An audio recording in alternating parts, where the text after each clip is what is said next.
when we did the last episode, I had a friend listen to the episode, and I don't know if you guys like listened back to the episode, but they said I was bullying Omari throughout the episode.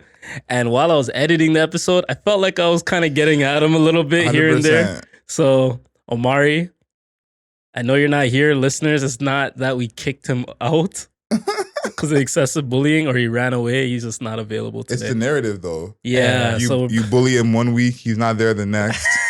Shit looks crazy. Hey, if the shoe fits, man. Yeah, so they said I was bullying Omari, especially when I brought up the anime, and then he brought up like a completely different thing. I was gonna mention that when this video people will see later, your TikTok's video about the best anime. Yeah. Because the anime that he brought up was just, the way he brought it up too was as if he was really doing something. That's what made it funny. Yeah, exactly. But I was not bullying Omari, so I want to kill that narrative for all you guys on Reddit that are talking shit right now. Yeah. No, this is we do say bring back bullying, but not between each other. There you go. Yeah. Facts. Like the Gross Sisters will bully someone else. Why were the Gross Sisters blue? Ashy is what everyone's saying. Their whole body? Their clothes too?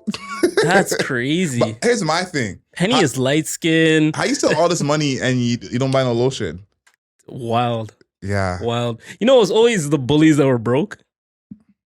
And now this next generation, it's funny because you could just simply tell a bully that is trying to rob you and say, yo, you don't have it? Bro, here, take that.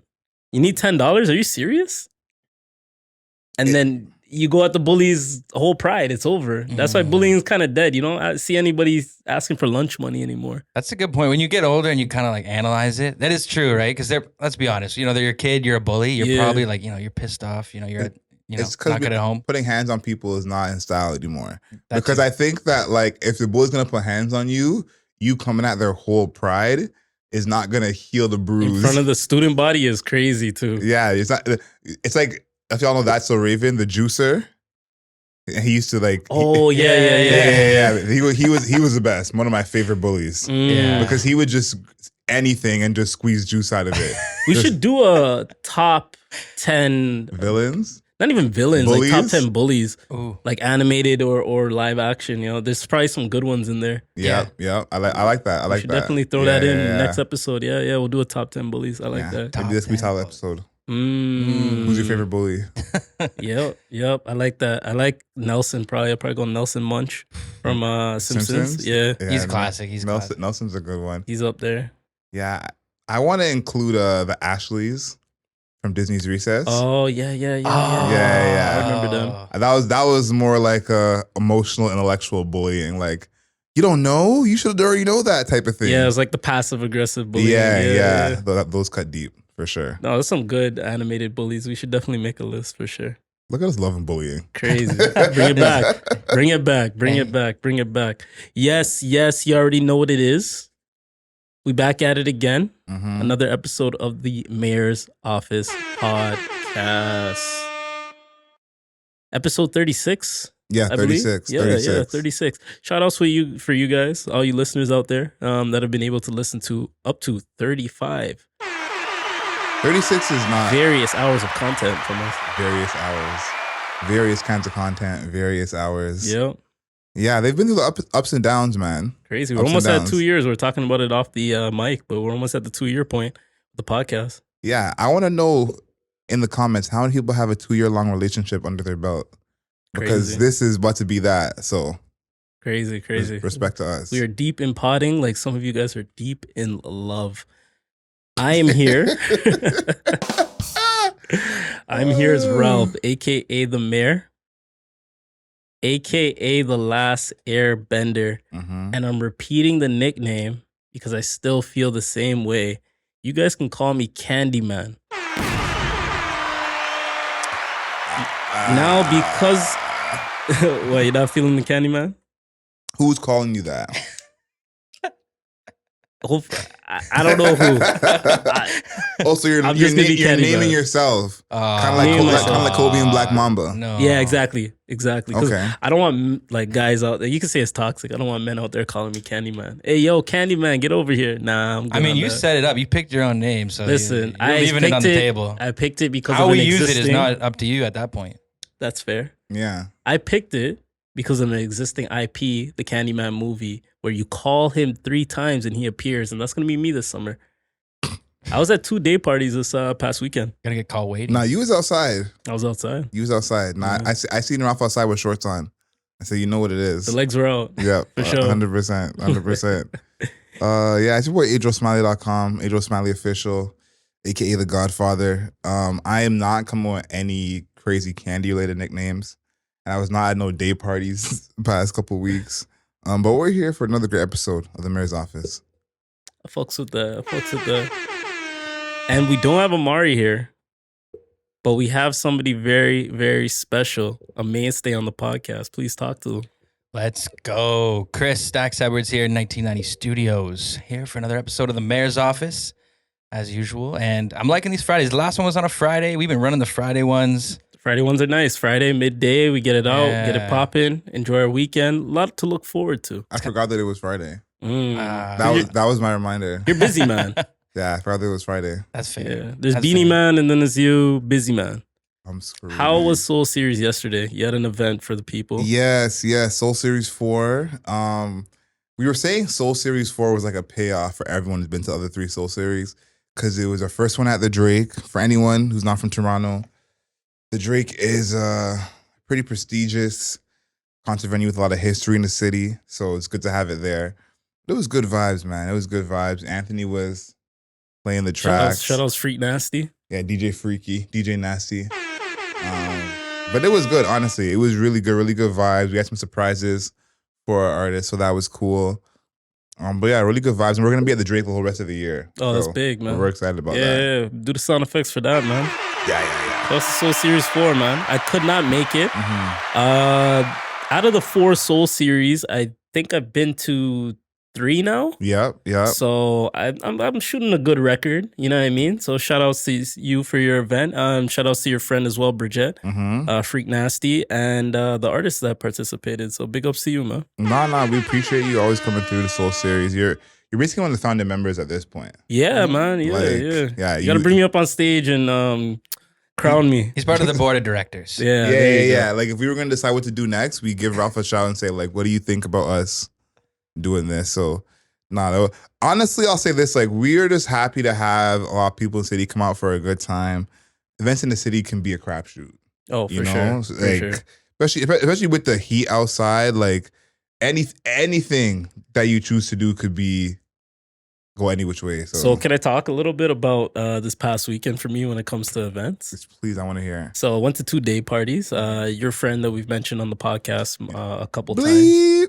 Nah. We could say the name now. Amani invited me, and I think she invited you as well to Caruza. Caruza was kind of dope. Outdoor event. It was at Stack Market. Yeah. Good vibe. There's a lot of beautiful people in Toronto, man. I've been wanting to go to Caruza, man. There is a lot of beautiful women in Toronto. There's just a lot of good energy during the summertime, so I do appreciate that.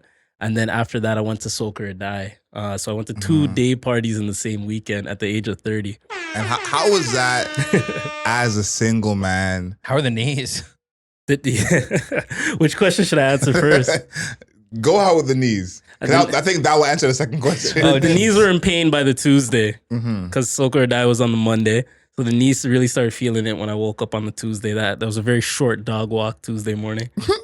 And then what was your question? How was it as a single man? So Caruza was good as a single man, just to be able to move around and stuff. Soak or Die was interesting because that was the first Soak or Die that I went as single.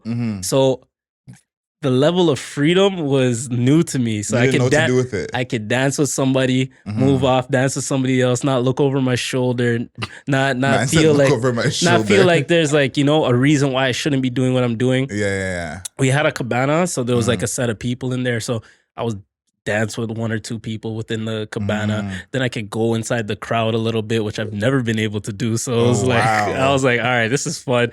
Catch a bubble here, go back. Like I'd never experienced that. So yeah, I was pretty happy. I was pretty happy with myself. So which one would you say was more fun? I would say Soak or Die, just because we had a better setup. And Caruza, it was a free event. Yeah. So it was getting rammed to the point where they had to tell people not to come in.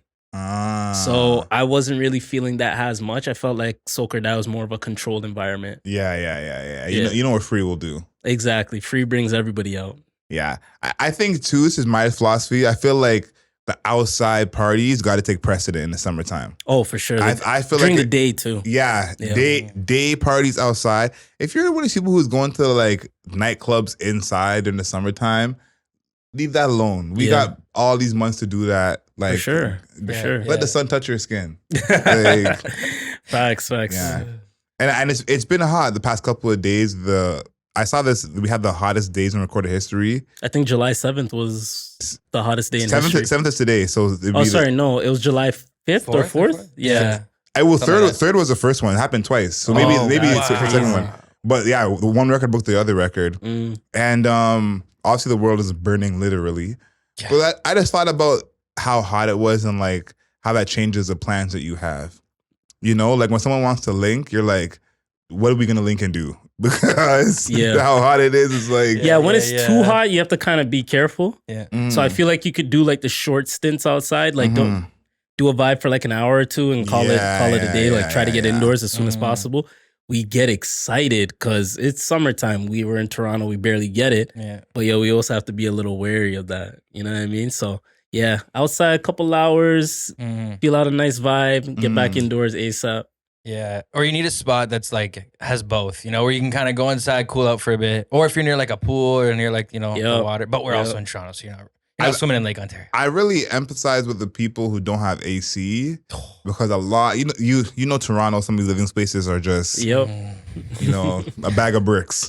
They just put it together. So I know a lot of people don't have AC right now, and I feel for those people because when you don't have AC, sometimes it's actually cooler to go outside. Have you ever been to somebody's crib, like a friend, and they didn't have AC? I was that friend when I was to the downtown. Oh shit! Yeah. Your spot had no AC. And this spot had no AC, and I used to always say that. I said, listen, any woman who wants to have sex with me under these conditions really wants to do it. She's a trooper for sure. No, she really wants to do it. Yeah. Like you really like me. Yeah. Like you really want to be here. Yeah. No, it was bad. It was bad. So in those scenarios, I feel like the best thing to do is head outside, get under some shade. And that's like your saving grace. What kind of spot did you live at? There was no AC. You guys had heat? We had heater, but no AC. Electricity? I have to make sure. I gotta make sure. Running water. Yeah. Okay. All right. That makes sense. Man. Yeah. Interesting. It was rough. It was rough. Yeah. Okay. Yeah. When I was young, we didn't have AC at the first house when I lived with my parents, and I just remember those days in the summer. And I remember when we moved to the new house and like actually having AC, it was just like it was like early summer when we moved, and it was just like you realize the difference. Life changing. Like my parents, they're like hanging out inside more instead of like in the summer. I remember like at night, we'd be outside because it's so hot. Yeah. You know what's funny? I thought it was a Scarborough thing because at least when I took the bus in Scarborough, like some of the buses don't have AC, but then like some streetcars would have AC or some other subways would have AC. And I was like, oh my, this is a whole different lifestyle. Because being at TTC is already like you're putting your life on the line. Yeah. Oh yeah, literally. Especially these days. Oh, especially these days. Especially these days. Did you guys get a chance to see what happened recently on the TTC? I did not, no. So a gentleman, or two gentlemen, they were headed southbound from about like Eglinton area. So not too far from me. And then, they got into an argument. I think somebody was blasting music or something like that. They got into a fist fight. One dude brought out a knife, chased the other guy down, stabbed him. He's in critical condition right now. This is an anime? Yeah, bro. Toronto's looking like Gotham right now, man. I've been seeing a lot of TTC acts of violence recently. So, what do you think that is? What do you think that is? Because obviously TTC wasn't always sweet. No. But this is a little bit different. What do you think's going on? Bro, I think society's just on edge, bro. It's just inflation. Coming off the pandemic, nobody has money right now. Nobody has like this dispendable income. So it's just tensions are just higher, in my opinion. So you have less of a tolerance for somebody doing some fuck shit compared to like in the past where, you might just brush it off and keep it moving. That makes sense. Before, if someone was just bumping NBA Youngboy on their Bluetooth speaker, you just wait till you stop and it is what it is. Bananas are regular price. Do your thing. Maybe you tweet about it, but yeah. Now you're bringing the blicky. I think that's crazy. Crazy. Here's my thing. Maybe this is completely wrong, but I feel like if you had to take TTC, you probably can't afford to be violent. Like you're not in the right tax bracket to become violent. You know. Yeah, you gotta. You don't want to deal with those lawyer charges after. The facts. You know, you can't afford to be violent, but yeah, it is what it is. As a TTC man myself, yeah, I'm very wary of like the people around me when I am on the TTC. I try to limit my time on the TTC. I'm probably on it like once a week. Yeah. But that once a week, I'm very diligent. I'm looking around. One headphone in, maybe not both. Yeah, I can't put both in. I gotta see who sits beside me. You know what I mean? So that's how it is. I used to be sunglasses guy sometimes on the subway for sure. That's a good one. Yeah, because like if you go big headphones and sunglasses on the subway, you might as well not be breathing. Like ain't nobody gonna bother you. Facts. So it's like you gotta put those like things in place where you would think just being a black man would be more than enough. That's half the battle, to sit by yourself and nobody takes that seat beside you, just being black. You're like, I'm black. What are you sitting here for? Yeah. But sometimes, it's just not enough. You got to put the scowl on your face a little bit. Yeah, the mean mug. Maybe even bob your head to your music. They'll think that you're a little, Arthur Fist. There you go. These are the keys, people, to sitting by yourself on any public transit. Oh my gosh. Did I send you that video on Twitter with Usher singing to Keke Palmer? No. Oh my gosh. So yeah, he's doing his thing, his Usher thing, and singing to her. And the best part about that, obviously, people are upset because Keke Palmer has a man. Yeah. And so everyone's like, they just had a baby. So everyone's kind of upset that Usher's doing that. But the thread is, this is not the first time Usher sang to someone's girlfriend. Boondocks was right the whole time. Oh, for sure. And to that tweet, the creator of Boondocks replied saying that episode was based on a true story with my ex-wife. I heard it wasn't the creator; it was one of the writers. Mm-hmm. But yeah, he did say that was based off of his wife. Yeah, well, his now ex-wife. He divorced her. He reversed her. But reverse Uno. Yeah. So after he divorced her, he oh yeah, it wasn't Aaron. It wasn't Aaron. Yeah. I think Aaron was there. Mm-hmm. And then Usher popped into the restaurant and she got out of her mood and went straight to Usher. So I was like, yeah, Usher's been stealing women. But he said it in his lyrics, true player for real. That's my nigga for real. Nah, like no. Not feeling it? So can you tell the people what happened with Keke's boyfriend? Like, what was his response to everything? I don't know what his response was. Oh, you didn't see it? Yeah. Did he tweet? Yeah, he did tweet. He posted something about it. He said, it's the outfit, though. You're a mother. So he was more on the outfit as opposed to her. Oh, I actually did see that. Yeah. That's crazy. He's victim blaming over here. Wow, this is why you can't give men anything. I mean, that's your BM. That's not your wife, yo. Dude, that's actually that line where it's like, oh, what were you wearing? Yeah, actually. Oh, good point, dude. Yeah, I can't blame Keke for Usher. This is what Usher does. Yeah. and too, you know what I think is so interesting? The fact that he tweeted that.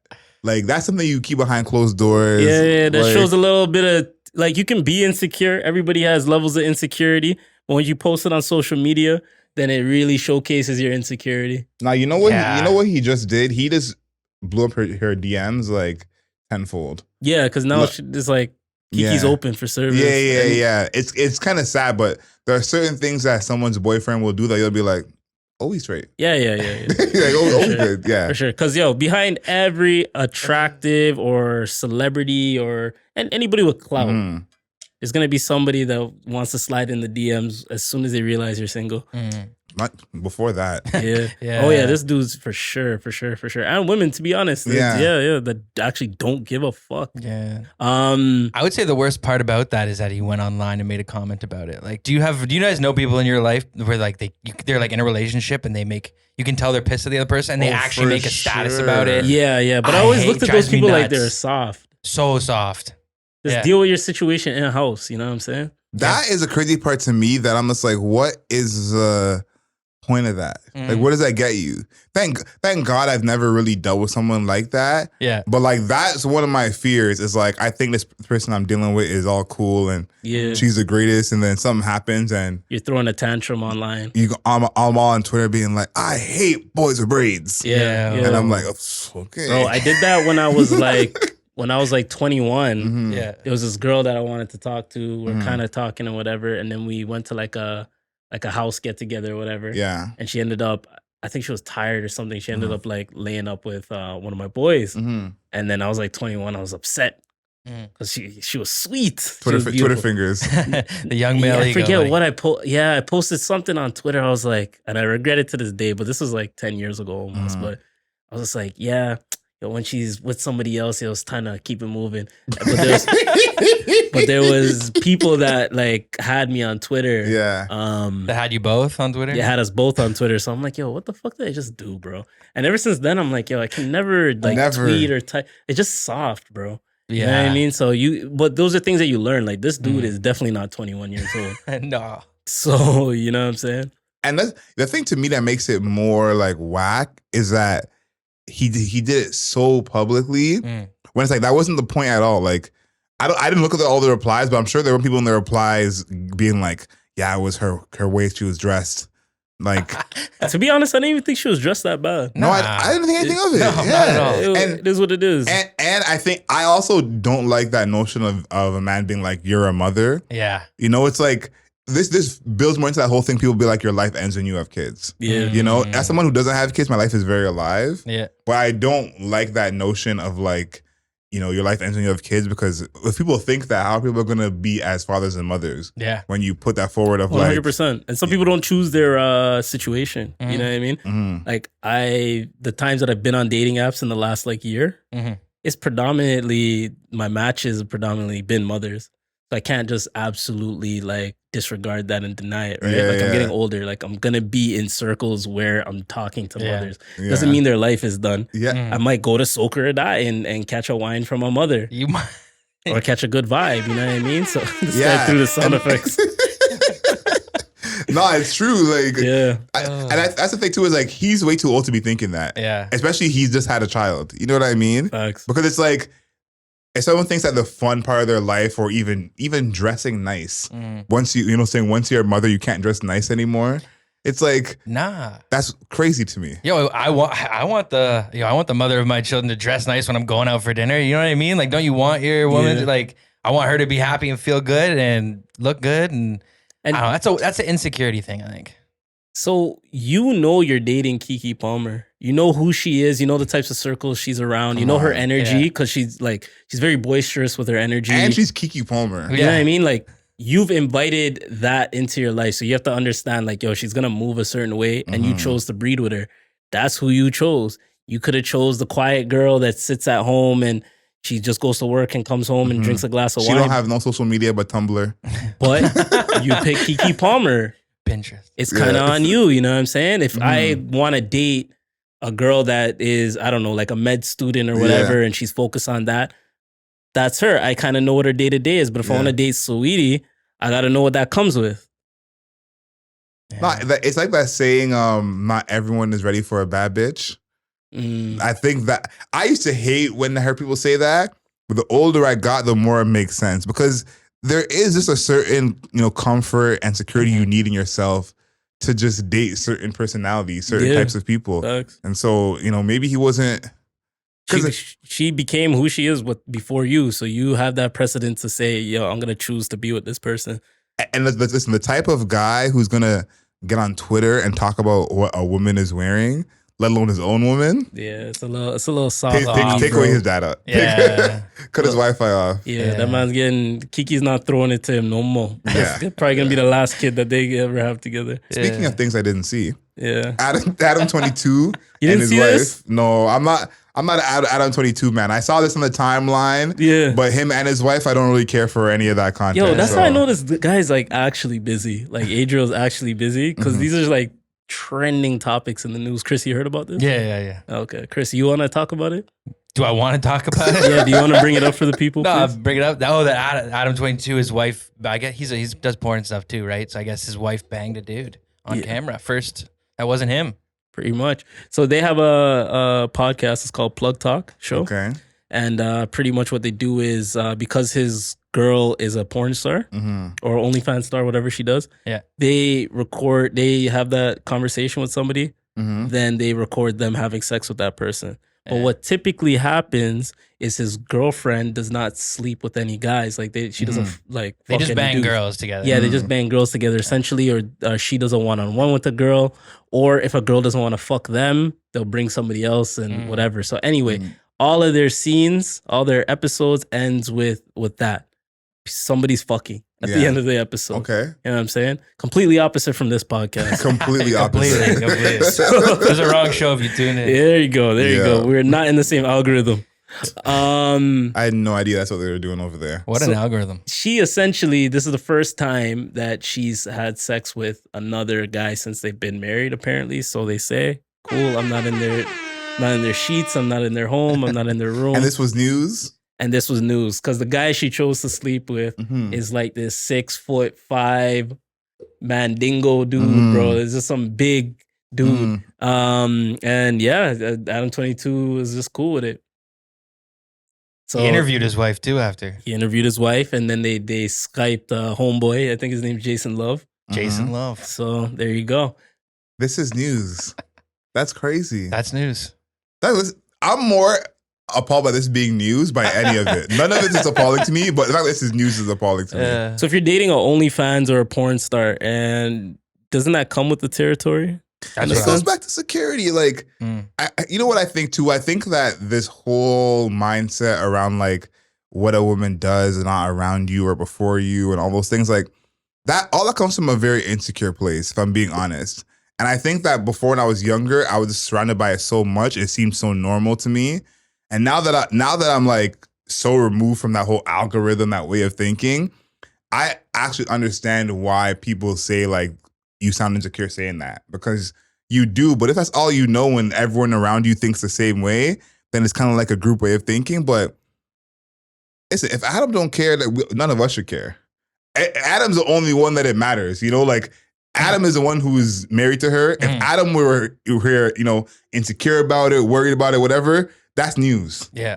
We still shouldn't be involved in his life, but that would be like, okay, whatever. But if Adam don't care, I can't be in the middle of Iowa. Yeah, I think he quarterbacked it. Like, yeah, that's what I'm saying. I can't be in the middle of Iowa pissed because this is what Adam wants to do. Yeah. You know? So it's like, to me, I don't think it's really an issue. And also it's a territory because sex workers have been a thing since the beginning of time. True. That has always been, you know, a part of life. So if we're saying that sex workers or people who are working in the sex industry shouldn't be in relationships, if you want to die on that hill, you know, I'll let y'all die Adriel, on that hill. can I ask you a question? Go for it. Are you a real nigga? The realest. Would you let your girl fuck another man on camera? Let my girl? I'm not in that industry. It's not what I'm about. All right, cool. Yeah, I'm monogamous. I can ask you another question. Go for it. If your friend came to you and said that he let his girl fuck somebody else on camera, and you knew from time his girl's either a porn star or OnlyFans star, you looking at your nigga different? No, if that's her job. You looking at your nigga different when you're at the barbecue at their crib? I really am not, honestly. I really am not. I'm looking at my nigga different. Yeah, I'm doing it. I'm gonna be real with you. I'm gonna be like, yo, for what? If that's their job, that's like. There are how many women that can't respect a man that just lets his wife get dealt with. That's her job. That's literally her job. But listen, that's her job overall. Like, that's not really on her like qualifications to sleep with other guys. Like, they started doing their shit since they got married with always Adam being involved. So now, if my boy was to allow his wife that conversation even to introduce a dude, I'm gonna look at him as a cuck. But even if that's their job, though, like that's their industry, like that's what they do. I'm saying they didn't need to go. No, they chose to cross that line. Do you want to hear one other thing that I got from the interview? I guess he tag teamed his wife before they were even dating with another dude. Does that change it at all? Bro, this is some. That's how they. This is some LA just say it. Monetizing shit. That's another thing with it too. That's with what Adam. it is. Yo, he's just monetizing the fuck out of this shit. Like, even he came out with an article recently or a piece of what he said in an interview that he would allow his daughter to be on OnlyFans, and it would be audacious of him not to give her that opportunity or option when she gets older. That's very interesting. That's just weird talking about that with your brother. That's weird. His daughter's like less than 5 years old. Yeah, that's going a bit too far for me. Like, come on, man. But don't even discuss it. Yeah. Here's my thing. This goes to the idea of like whatever we believe is what we believe. I think we think everything that we believe personally, individually, is the truth. Like Chris thinks what he believes is the truth. You think what you believe is the truth. I think what I believe is the truth. But I think what you believe is the truth. But that's just what we believe. So if we believe in monogamy and he believes in polyamory, cuck, whatever he does. Yeah. I gotta let him believe that. Yeah. That's it. That's just it. It's his life. I gotta let him believe that. And it's like that. It's different if it involves harm and it's not consensual. Different story. Yo, that man was probably harming her guts. Can't speak to that. Can't speak to that. Yo, she was promoting the video like a mixtape was about to drop. Like July 13th. Get ready. Me and Jason Love. These guys are doing a full roll. I've never seen a rollout for a sex video in my life. No. Yeah, a rollout is crazy. I did not know that's all this was. I just saw like the headlines, but I never clicked. Brother, not even one time. This is a rollout for a sex video, dog. This is crazy. I've never seen that before. Yeah. That's all it. Yeah. You know what I wonder, and this is what goes back to, I think people like care about the wrong things too much. How many people actually enjoyed that video, and the spectacle of it is what they're upset with?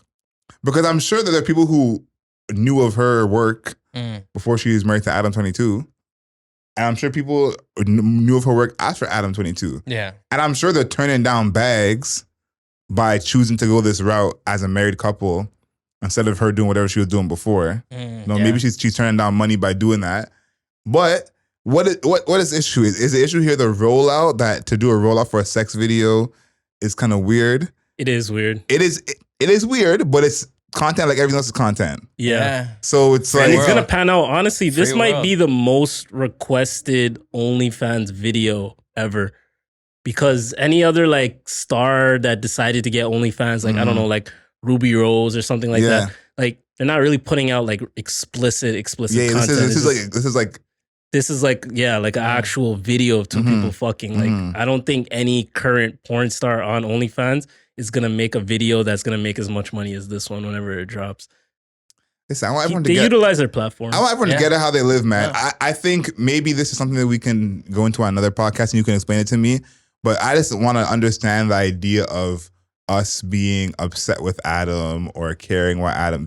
If Adam doesn't care, that's cool with me. Yeah. But I would just hate for Adam to care and so do this. Then we have a problem. You know, it'd be hilarious if he's doing all this, but then deep down inside... That's what I'm saying. He's just emotionally hurt. If that's what's going on, that's a different story. We could definitely talk about that. Deep down inside, she's hurt too. Oh... That's a good one. So, you know? That's a good one. Yeah, that's all it is. And it just goes for everyone, not just Adam 22, but anyone, whatever kink they have. I'm not here to kink shame nobody. I'm not kink shame nobody. Just as long as it's consensual, you have my blessing. Not mine, yo. Okay. Next topic. Conservative Ralph over here. Oh my God. Let's talk about what was all over my timeline a couple nights ago. And I don't know how these things happen because it was Drake's tour. Started in Chicago, it's all a Blur tour. And I got home from wherever I was at, probably 8 posts in a row, all the tour. Really? Was this always the case where we see the whole tour the day it comes out? Is this like a normal thing that always happens? I think it's a Drake thing. I think we're probably also going to see it with the Beyonce concert that's going to be today. Is this the first leg? Yeah. For Beyonce? She starts in Toronto? I guess she does start in Toronto. That's crazy. Oh, wow. Wow, that's yeah. sick. Well, you guys can fact check us, but I'm pretty sure she starts in Toronto because I've heard anybody else say anything. So I think we're gonna see the same shit with that too.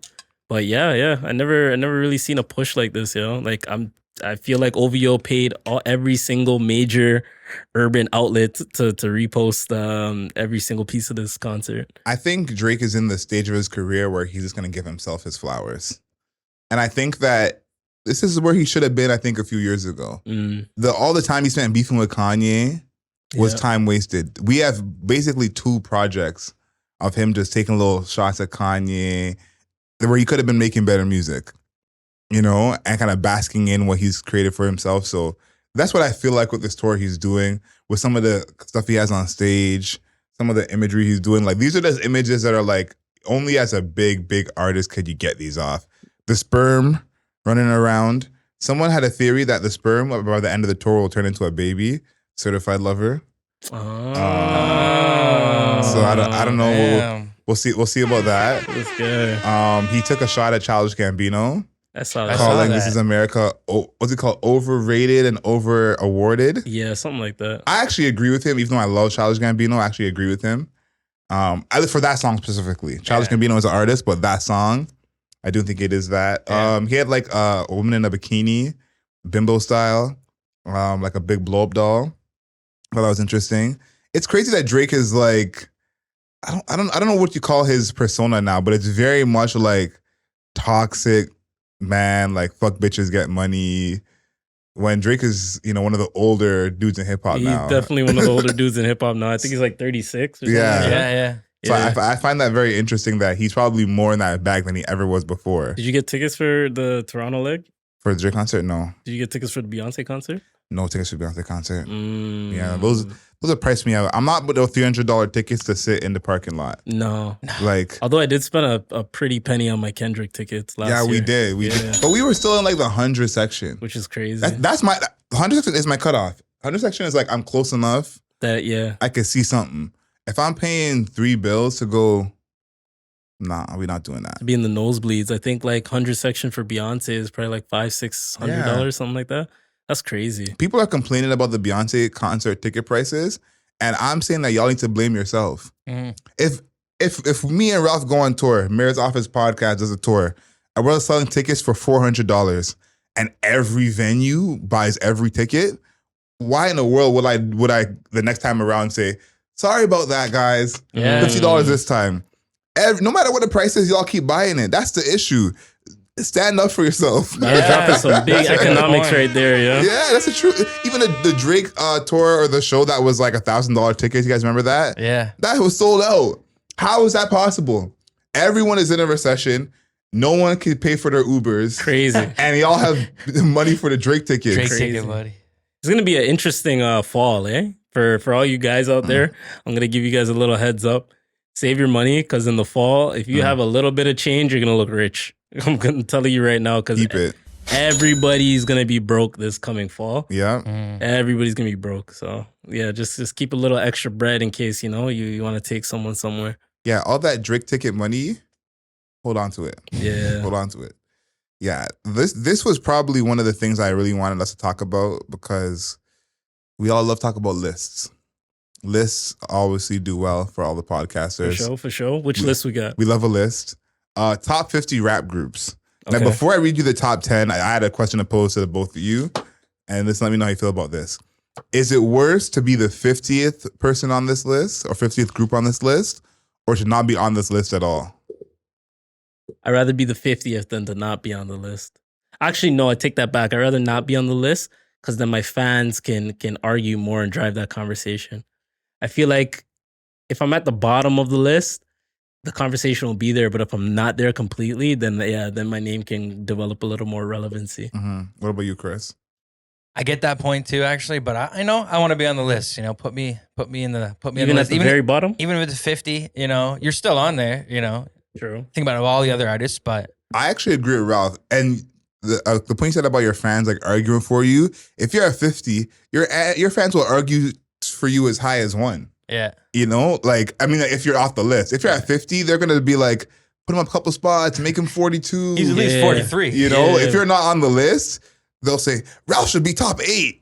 Yeah, why is this guy not here? So I think that helps a little bit more. All right, so we don't have a full time slot to go through all 50. But for the people, can you give us the top 10? Okay, 10, we got The Roots. 9, De La Soul. 8, Salt and Pepper. 7, Eric B. and Rakim. 6, Public Enemy. 5, Run DMC. 4, A Tribe Called Quest. This is some old 3, NWA. 2, Wu-Tang Clan. And 1, Outkast. Migos is number 11. They're probably the newest group up here. So Migos is number 11. We really went like 80s, 90s. Very old. I saw it coming. It had to be. Yeah, that's crazy. I think that's true. There's what other new groups would be? Was number 1 Outkast? Yeah. Okay. That's correct to me. I think Outkast should be number 1. For sure. I would put Tribe ahead of NWA. That's just one spot, so not that crazy to me. NWA only has 1 album though, right? So yeah. Yeah. Okay. So it's like, they're really influential, but I think they're too high. And I think what I like on this list is Run DMC being at number 5. Run DMC, I think, is super underrated.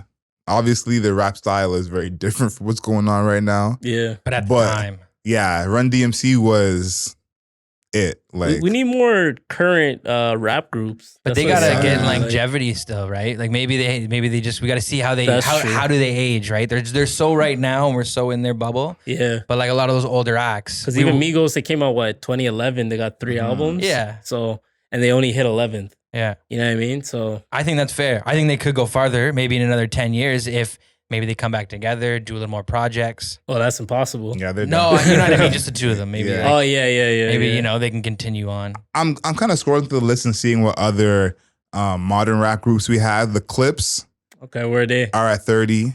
30. The Locks are at 22. UGK is at 20. 3-6 Mafia is at 18. 3-6 Mafia's Mafia's 18? Yeah. They're lower on my list for sure. Wow. I don't know. I think that's a little high for them. What? Yeah. I think if Little Brother is going to be 41, Ooh. the 3-6 Mafia can't be 18 to me. They have Clips at 30 and 3-6 Mafia at Ray 18. Shremmer's at 47. What? Was G-Unit on there? Where they at? Yep. G-Unit's at 19. Okay. That's fair. That's cool. Really? They got 3-6 Mafia at 18. Like, I love 3-6 Mafia, but like, 18 is there's pretty only wild. like 4 songs where I'm like, yeah, this is it. Compared Oh, I'm putting. They might be top 10 for me, dude. for real? Maybe. I can't name. Wait, personal I top can't 10. name Yeah. more than 4 songs. Now, And they- they're 4 bangers that I can name, but They have a lot of mixtapes, a lot of like even like Juicy solo shit. yeah. no, but they're not counting solo though. I think that they're underrated, but I still think top 20 is crazy. Like Yeah, I think top 20 Like I have is a wild. cousin who's a huge 3-6 fan, and he would hate to hear me say this, but like I'm gonna give you some names they're ahead of. They're ahead of EPMD. They're ahead of Clips. They're ahead of Gangstar. They're ahead of The Locks. Come on, Chris, that's crazy. They're ahead bro. of Diplomats. They're ahead of Bone Thugs.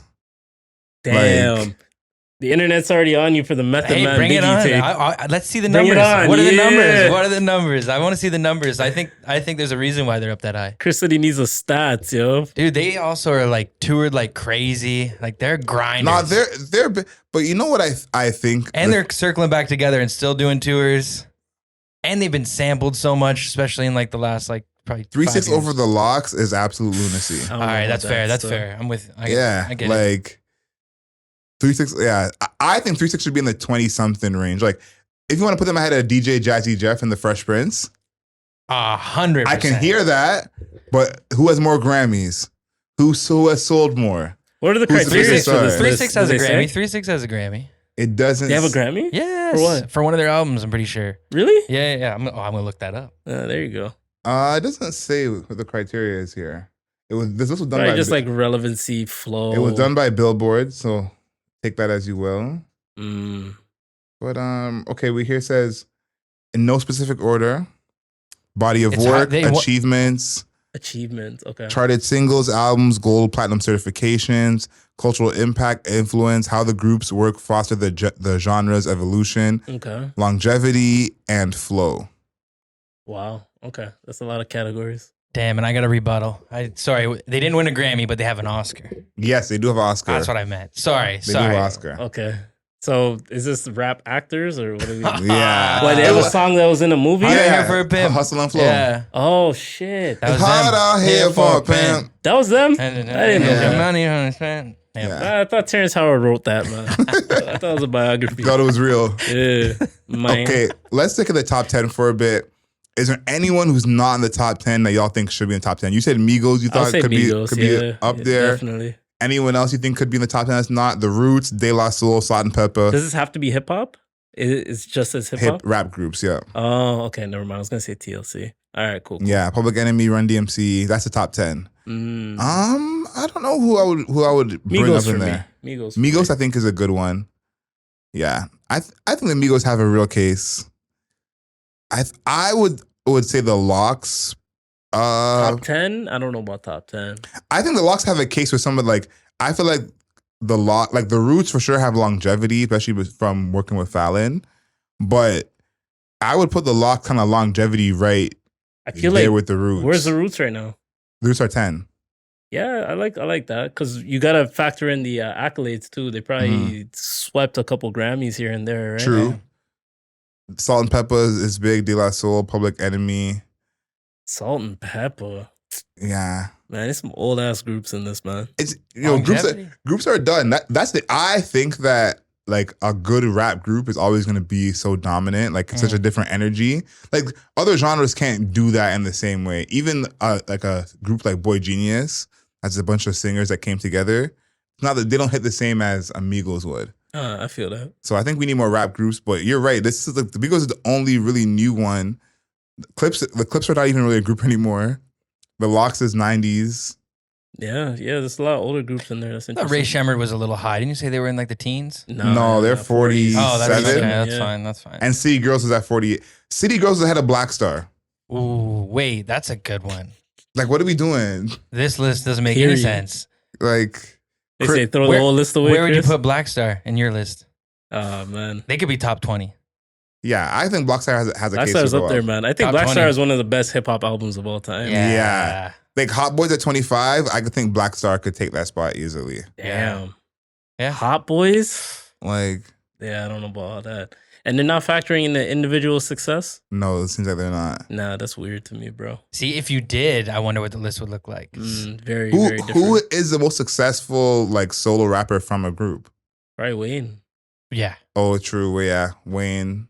Yeah, probably Wayne. Juicy J. Lauren. This guy is doing the real 3-6 plug today. Yeah, 3-6 is good, but like top 10. Yeah, I know. I don't know about top 10. I can't really get with you there. I feel you. What else we got today? I think we got to talk a little bit about sports. I feel like we've had a lot happen since we talked. All the free agency stuff. Yeah, man. The draft. Yeah. Who's your team that? Oh, sorry. I'm getting so sidetracked. Yeah. We gotta talk Chris Paul first and foremost. First and foremost. Yeah, one of my friends, Daniel, he's a huge Steph Curry fan. Yeah. And he was taking it as a win. He's like, we finally conquered Chris Paul. Like, him as Steph Curry's backup is like the biggest son Crazy shit. of all time. Crazy shit. How do you feel about that? I don't like the fit Mhm. at all. You know what? I hated on it for a while because it just didn't make sense fit wise to me. Mhm. But Chris Paul, although I feel like he could start on a lot of teams today, Mhm. maybe his best role on a contending team is to be a 6-man backup point guard. Maybe that is his role. And if they play the way a lot of teams are going smaller with their guards and less shot blocking bigs, Mhm. there's gonna be times where you can play him and Steph together. I did listen to a Draymond interview. I think it was on the Paul George's podcast, Yeah. which is actually the Paul George's podcast is One getting of a the lot better better. podcasts, yeah. I was hating at first, but One of he's the better definitely podcasts. up there. But yeah, Draymond said that CP adds another layer of versatility to their offense, Mhm. which I like because they're really like a pass and cut team. But CP brings that like pick and pop element to them. He Mhm. shoots the mid range really well, which like outside of Wiggins, they don't really have that option. Yeah. So it's going to be interesting if they can figure out a solid rolling big man. It's going to Mhm. be an interesting dynamic, but I don't know if it's going to work. Yeah, I wouldn't say that I think they're much better. I do think like Chris Paul would give them more than Jordan Poole gave them, obviously. Mhm. So they're helped in that way. But I don't know how to feel about it. They seem to like it a lot. And I don't know if you saw this. Steve Kerr says he loves when the Warriors have like a point guard type of player. And he's like, they've missed that for a couple of years. They haven't had that in a long since time. Andre and Sean left. Mhm. So Steve Kerr knows what he's talking about. I'll trust him that this For is sure. going to be helpful. But there's a couple teams that did some stuff in the offseason that I was like kind of nervous about. I think the Lakers is one where it's like I think they did some good moves. You didn't like their moves? I think they did some good moves, but I actually like their moves a lot, but I think a lot of the guys that they have on their team are not proven. That's the only thing that I can kind of weary about is like Austin Reeves. I think Austin Reeves is for real. Yeah. But he played well for 6 months and now he's on a 4-year contract. I mean, he played well on the big stage too, right? So that counts for something. Hachimura, before Hachimura got traded, people think he's going to get the minimum. And now he's on a full mid-level You got contract. D'Lo back. Who else do you guys got? You got some bench pieces too. Jackson Hayes. Jackson Hayes is a solid Torian backup. Prince. Torian Prince is a Gabe solid Vincent. backup. Gabe Vincent's a solid backup. Yeah. I like the moves LA did, as opposed to like Houston. Houston was just giving the bag to anybody that I kind of like answered Houston. the phone. I kind of Really? like Houston. Yeah. Yeah. I think I realize now that someone's going to get overpaid somewhere. There's 43 for Fred. I love Fred. Get No, your bag. I don't love that 43? for Toronto. If Toronto had to pay that, I'd be stressed. But my thing is, you have to overpay players basically on every team. So what do you like about Houston's roster? I think Şengün is good. Yeah. I think Jalen Green is not a point guard at all. And getting someone like Fred really helps him out a lot. And I think Fred helps with Ahmed Thompson as well because they need like a release valve when the rookies and Jalen Green can't get something going. They need a steady hand that they can just throw the ball to and say, you get us something. And it doesn't have to be like just like a pull-up three or whatever. It can be like an actual play that involves a team. I think they have offensive talents that they don't have a playmaker. They have someone that can get a bucket from a play. Yeah. Like, they have mans that are not afraid to take a shot. Definitely. But I don't think they have like a playmaker. And then on top of that, Fred shot 36% with another all-star on his team. Solid. We went 41 and 41 and underachieved. Like, that's a solid team. And you shot that percentage with the ball in your hand. I don't know what you're going to do when you're playing with the AAU team in Houston, like with KPJ, Dylan Brooks. No disrespect to Dylan Brooks. I always said he was that guy was going to get a contract. But like, people were talking shit, but the man is brick. Let's just be real. I respect him and I rate him, but he's brick. Then you have the rookie coming in. Look, Jabari Smith, like, did he even have any love this season? I forgot about him. You know what I mean? The only saving grace on that team right now to me is Şengün. Yeah. And I'm like, yeah, I like this guy. And then you have Jalen Green. You saw the video. Yeah. So I'm hoping he's focusing on hooping because that video is crazy to me. But he takes a lot of shots. He has a lot of shots. And he shoots a terrible percentage too. Did you see that stat that Fred and Dylan Brooks are the two worst volume shooters in the league last year? Yeah. They're both at 36%. Yeah. Dylan Brooks was the second most shots and most misses, and Fred was right there. I'm pretty sure Jalen Green's probably in that top 10 too. Yeah. I think he was fourth or fifth. That's crazy. And Fred is the worst paint finisher of the past 5 years. Out of 74 players who have over 900 attempts, 74th. So they have no shot blocking. Their shooting is brick, and they have no playmaking. I don't know what the overall plan is this season. Here's the thing. The playmaking, I disagree with you. I think between Şengün and Fred, that's a good start because they have a dynamic team in terms of like being athletic. So Şengün and Fred, I think, will help. But ultimately, I do think that like you can overpay a lot worse guys. Like if I had to overpay Jeremy Grant or Fred VanVleet, I'm definitely taking Fred VanVleet. I feel you. You know, it's like if I gotta overpay, you know, whoever, and then Dylan Brooks in this spot. I don't love that contract for Dylan Brooks, but you know he's gonna defend on a team that has no one who defends. You want to know something interesting? What? And I feel like it's gonna carry over to this season. You don't want to know what team allowed the most 49 point or more games? Yes. From the opposing player? Yes. Last season? It was Houston.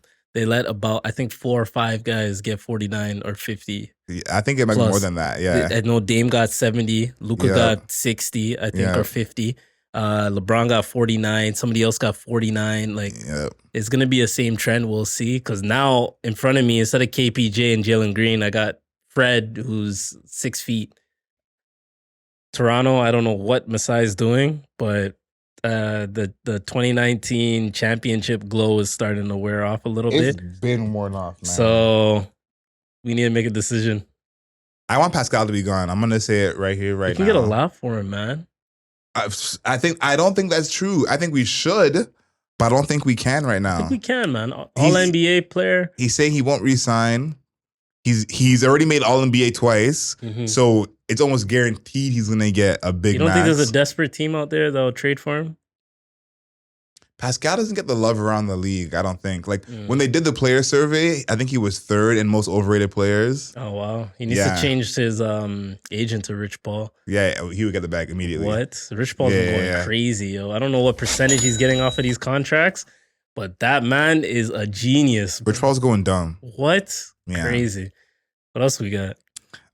This Wemby thing with Britney Spears. Yeah, one of his security members. I think Britney tried to like tap him or get his attention, and his security member like pushed her off aggressively or something like that. So I think he's been cleared of the charges. But yeah, that was just interesting.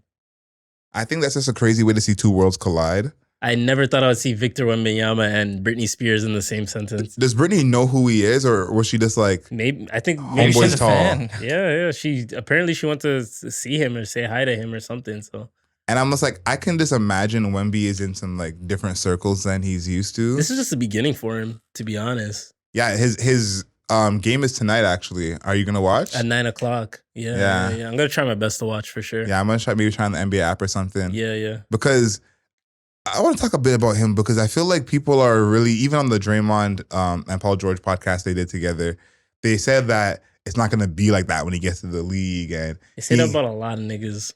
And I think with Wemby, I do think he is different, but I think there's just that like player pride of he ain't gonna get us type of thing. Yeah, for sure. Because niggas were saying the same shit about Luka. That's my point is, with Luka, I was like yelling from the clouds to say like he should be number one by him. Like they should be treating Luka like how they treated Wemby, because Luka had actually won playing in Europe.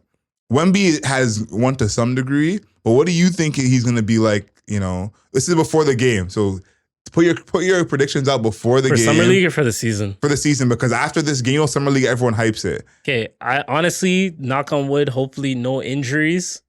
Out of an 82-game season, he's probably going to play with rest and potentially something may happen. I'll say 65 games. Mm-hmm. I think he's going to average in those 65 games over a block, a little over a block, 18 to 22 points and 8 rebounds, I would say. Okay, I like those stats. Yeah, he's probably going to shoot maybe like 35 from 3. Something like that. That makes sense. Yeah, I think the main thing I want to see is how good of a rebounder he is. I think defensively, I think he might be 2 blocks, like for sure, automatic. When he comes in the league, 2 blocks a game.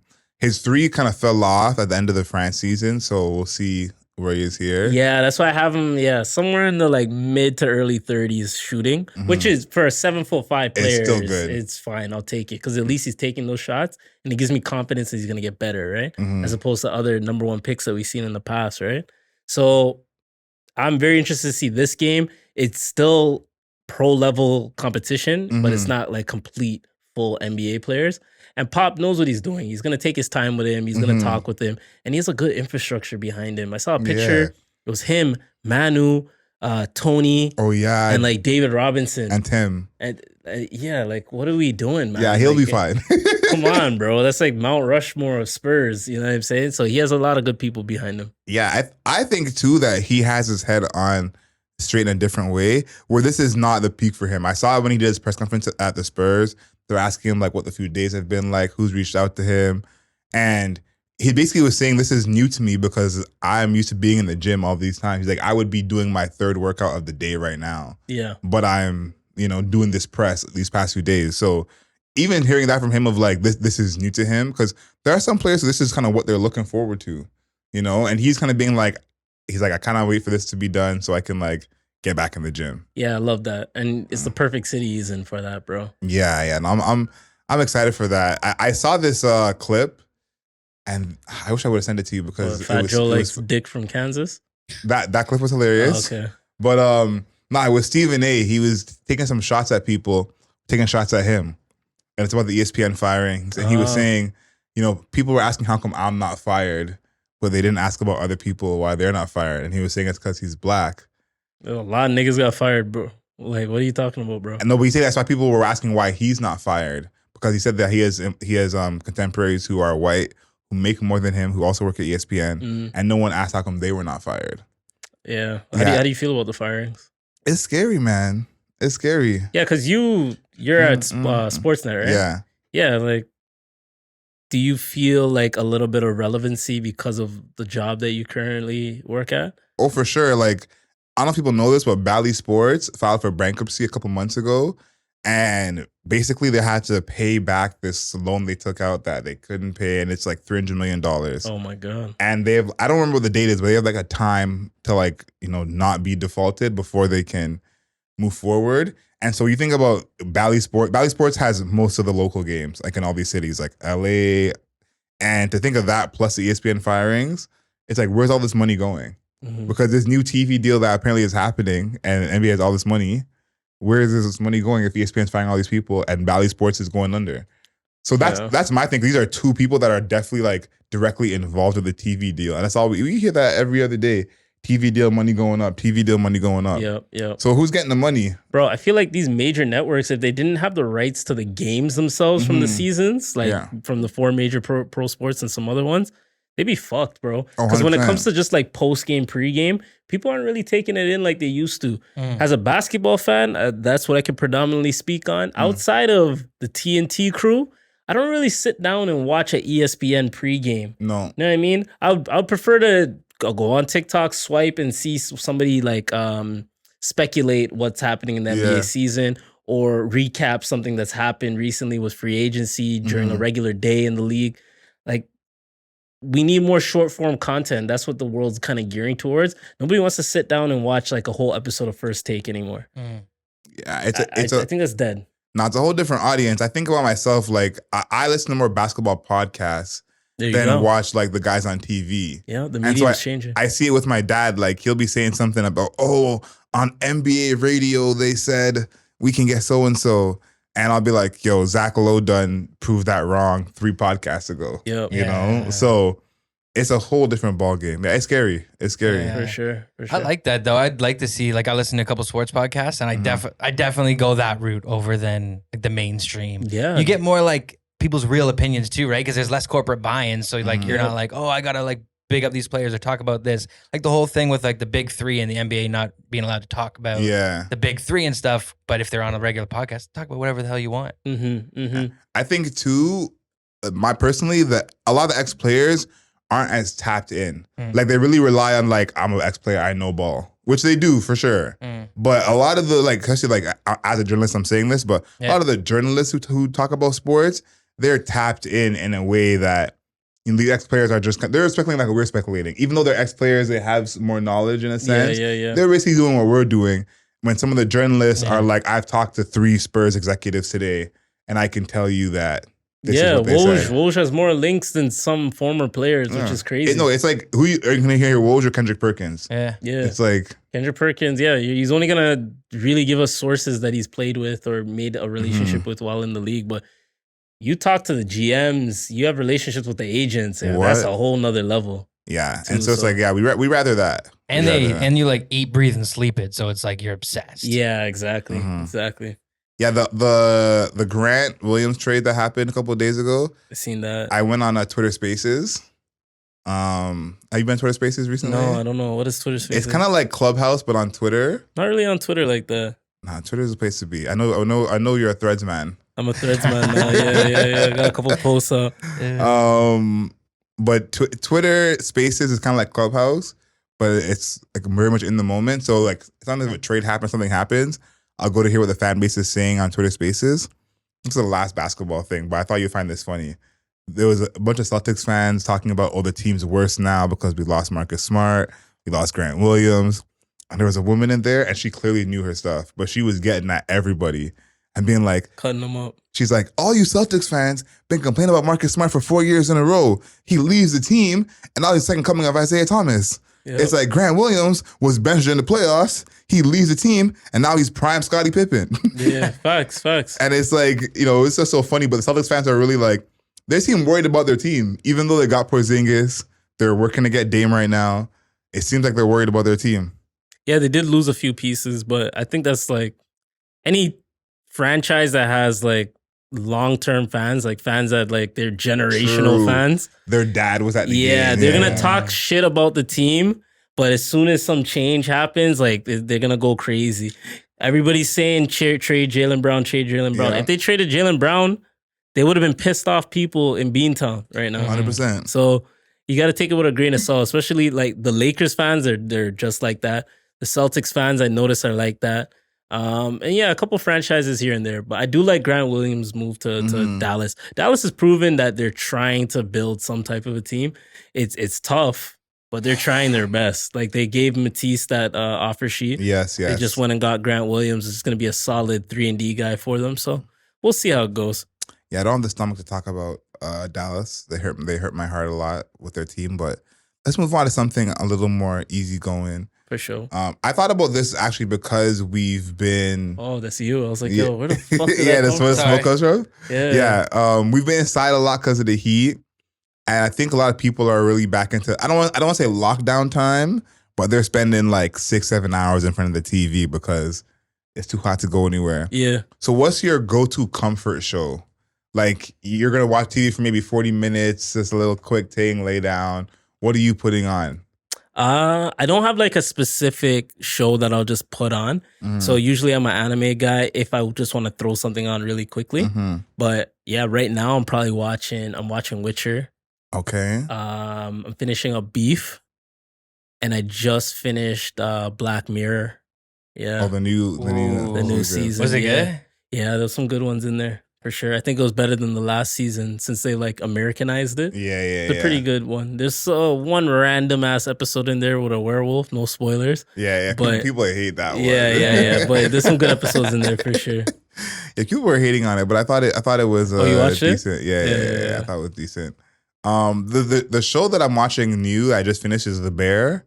Have you guys seen that show? I've been talking about it on the pod. Yeah. Oh, I haven't watched the second season. I'm holding off. Okay, I'm excited. So second season, we'll talk about it on the pod. I'll be like our show we watch together. All right. But The Bear, Pause.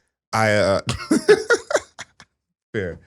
The Bear, I didn't think it would be the way it was, but from someone who's recently worked in the kitchen, did it give you that like energy? Because I was watching it and I'm being like, I miss saying corner. Yeah, for sure. It's definitely the same vibe.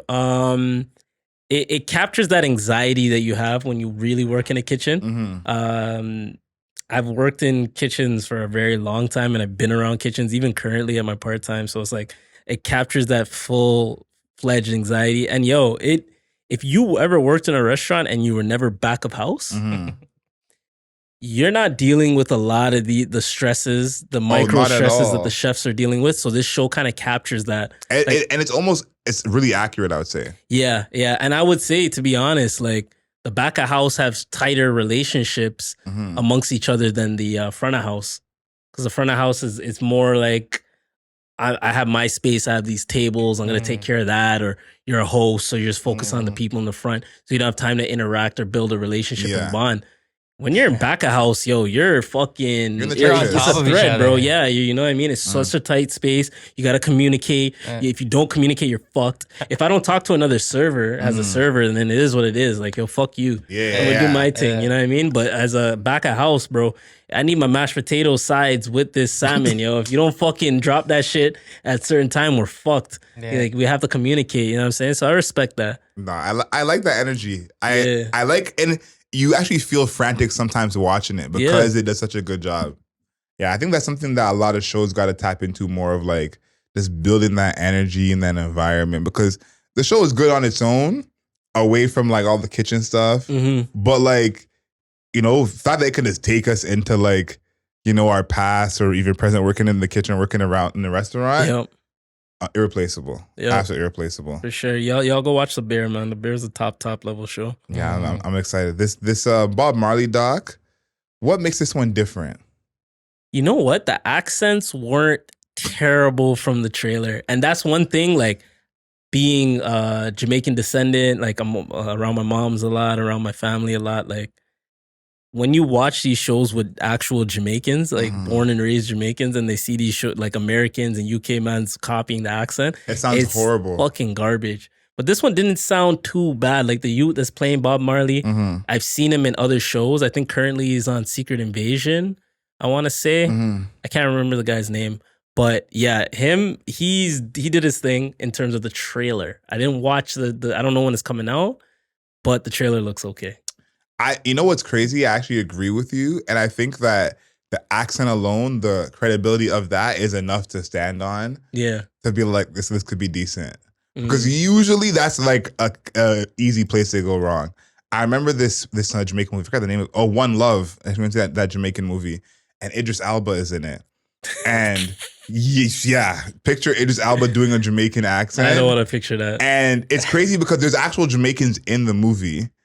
And his accent stands out so much as being like nonsense. If you guys want to see some shitty Jamaican accents, Luke Cage season 2. I think the villain is I forget his name, but it was a Jamaican guy, and he was the worst. Like he had the worst Jamaican accent. I'm pretty sure it was a Nigerian dude that played him. But yeah, Bob Marley documentaries coming out, or I don't know what they call it, biopic maybe. Yeah, biopic. I would Yeah, say. yeah. So y'all check out the trailer. Don't kill me in the comments, but I thought it was decent. It looked decent.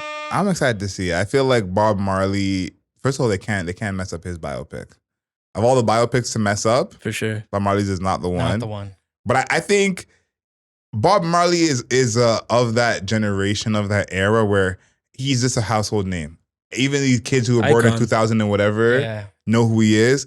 But I'm sure they don't know like the real phenomenon that was Bob Marley, you know, and how a lot of the music that you hear today, if he didn't push through, you know, Oh, for because sure. The influence. obviously we have people like Shansia, Sean Paul, even Coffee, but none of them are as big as Bob Marley. For sure. You know, For sure. and make the music Bob Marley makes. And so I think I think the young people have no awareness of is like, yeah, reggae's all around now. Like it's not that big a deal, you know? But these artists still never reached. Yeah, he was put in circles that Jamaican artists were never put in before him. So it's like, it was definitely a phenomenon for him for sure. Yeah, you have an anime suggestion of the week. Yeah, man. That And means we're getting close to the end of the Amari's pod. not here for you to bully him, so you can just really cook Yeah, with I'm this sorry, one. Amari, man. We'll talk about Naruto next episode or whatever basic shit you want to talk about. said Naruto. Yeah, so I do want to have every single week an anime suggestion, something that is good, but maybe not as known that the average person probably wouldn't pull up. I was put on this anime last year, I believe, early last year. It's called Ranking of Kings. Really good story. The plot is well written. The characters are well written. The animation is different, but it's like an interesting different. And the fights, they're not just fighting to fight. The fights all mean something. Okay. The fights all mean something. And the main character, once he gets trained, he's overpowered, but he's overpowered in an interesting way. Okay. So you guys give that a look. I'm pretty sure it's only like 12 episodes or something, but Ranking of Kings, you guys try to check that out. And where is it? I think you got to add that to It's on Crunchyroll. It's on Crunchyroll right now. So Crunchyroll's pretty cheap. I think it's like $5.99. I was gonna say you probably got to do like a Crunchyroll suggestion and like a non-Crunchyroll suggestion. Because if I someone's can't put people on the Netflix anime. That's not a real anime. it's not. But I gotta say this: like, if people are new to anime and they're gonna try your suggestions, maybe they don't have. If you're new to anime and you want my suggestions, go get Crunchyroll. It's $5.99, man. Stop playing. Double down. Well, that's fair. And if you guys want an anime that you probably have never heard of, pretty brand new, Pokemon. Thank you, Amari. Yeah. Oh my God, that was so funny. Yeah, you don't have a non-rap suggestion in here. No, I don't this week. That's because I haven't really been listening to a lot of new songs. I've been like on the Gunna tape, the Killer Mike tape a lot. So I don't really have a non-rap suggestion that like hit it out of the park for me in the last like week or two. So I'm gonna be real there, man. Okay, I have one, and I'll throw a question back to you that you got some time to answer. Mine is Mona Lisa by Dominic Fike off the Spider-Man soundtrack. I thought you were gonna say Mona Lisa by Lil Wayne. I was like, what? yeah. We went back to back with the Spider-Man soundtrack. For sure. He has a new album out, Sunburn, so I thought this was fitting. Okay. For all the Dominic Fike fans. But the question to you is, do you have like a best album of the year so far? We're finally past the halfway point. Right. Is there a best album of the year for you so far? Any genre? Just a personal favorite that you've been listening to a lot? Probably the Killer Mike tape is up there. To be honest, the Gunna tape is good, man. Yeah. It's really good. I have to show him a lot of love with that. I'm a big Absol guy, so I've been listening to that like crazy. I wish I had a little more time to like kind of list them off, but I would say those are the ones that are like coming to mind instantaneously. Yeah, I think the Killer Mike one is definitely for sure. Oh, Summer's tape's good too. Summer's tape's up there. We're the only ones, man. People are hating on Summer. I think her tape is good. Yeah, Chris, sure. do you have one that comes to mind? Like, also, I know you have your non-rap ready to go, but do you have like, you know, a halfway through the year favorite album so far? Man, that's a tough question. I don't know. Maybe Killer Mike's is that's what I've been listening to all week. Maybe I like Yachty's album still, like just for like chilling. Dude, I've actually been bumping Kodak's album a little bit. There's Okay. Yeah, few that's a jams good off one. that. Yeah. Yeah. You guys listen to the Uzi? Yeah, How was that? Uzi's good. Yeah. Uzi's good.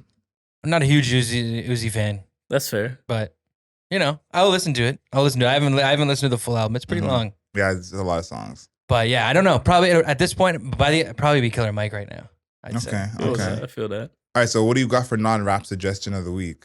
For non-rap suggestion, I have "Bitch I Love You" by Black Joe Lewis and the Honey Bears. Bitch, I love you. That's usually the line I use like after the summer. It's a good jam, man. Yeah, I drop that, when it starts to get cold out. Like, Special love. yeah, When you want to stay in the house. Yep. We're done dating, bitch. I love you. Wow. I think that's it for me for non-rap suggestion. Okay. Yeah, Dominic Fike is the way to go. Shit. I think we still got to make this playlist of non-rap suggestions. Yeah, it that's probably will be a coming. crazy playlist if I'm being honest. It's gonna be a wild playlist. Yeah. But I think we should still got to do Got to it. go back from the start to like from every episode. Do you Yeah. do you keep a tally of it or just? I guess you can just go to the I end. just of go it. to the end of every Yeah. episode and just Yeah, I can make some. and they should be in some most of the docs. Yeah, for sure. Most of Yeah. the docs should definitely have them. Yeah, bro. Yo, this has been a very I'll say a very professional episode. Mhm. It wasn't too niggerish. It wasn't too grimy. It's never too late. Yeah, it's never too late, man. Fuck bitches get money. Like, let's just start saying wild shit. I'm very happy with the progress of the podcast. Almost at 2 years. We got something special planned at the 2-year mark. Yes. This is crazy. Yes. It's crazy to say out loud. Shout out to you guys. You guys take the time to sit back and listen to every episode. Whether you go on YouTube, whether you go on Apple Music, whether you go on Spotify, wherever the fuck you guys are listening to this podcast, I respect the fact that you've taken the time to do it. 36 episodes, it ain't no joke. And we're going to keep coming back with more episodes. You guys keep following the new TikTok page. You already know what that is. Showing our personality. We're doing dances and shit. We're doing crazy shit. I saw Adriel did a backflip on one video, so you guys go check out that one. It never happened. But you guys check out the TikTok, check out IG, do everything you gotta do. Because to be honest, I love being here and I don't want to stop. No dances coming from me. No backflips? If I did a backflip, it's gonna be the last backflip. First and the last. But listen, like we always say, cancel canceling, bring back bullying, know yourself, know your worth.